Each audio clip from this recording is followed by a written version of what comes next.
Sa araw na makatagpo ka ng taong handa kang samahan mula sa pinakamagulo hanggang sa pinakamasayang sandali ng buhay mo. Huwag mo nang pakakawalan. Kasi sa mundo na ginagalawan natin ngayon, isang hamon ang makakita ka ng taong magmamahal sa'yo ng tapat at totoo. Taong maituturing mong palagi. Oo, palaging mananatiling sa'yo. Palaging uunawa. Palaging magpapahalaga. Taong tatanggapin ka ng buong buo maging sino ka pa. Ano man ang estado mo sa buhay o kulay ng paa. Taong hindi lang nakabase sa kung anong nakikita ng mga mata. Taong bigla na lang magliligalig nang hindi mo alam ang dahilan. Ay, mali pala. Taong makakasama mong mangarap at abutin ito ng sabay. Taong aalalay, lalo sa mga panahong natatakot kang tumulay. Takot kang sumugal, takot kang humakbang.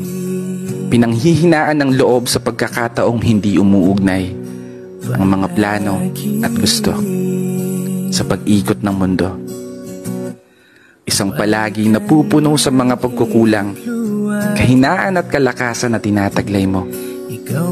Isang tao na maniniwala sa'yo. Isang tao na palaging magpapaalala na kaya mo, na magagawa mo abutin ng tagumpay. Kaya ikaw, sana matagpuan mo na yung palagi mo. Kasi yung sa akin, natagpuan ko na. Maligalig nga lang. Pero bago magtapos ang video na to, i-follow mo naman yung page ko at i-share na rin kung nagustuhan mo. Hindi ako titigil lumikha ng mga obra hanggang nakikinig kayo.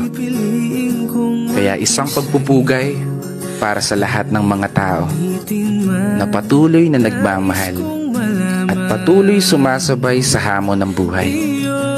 This is your brother Matt for today's video.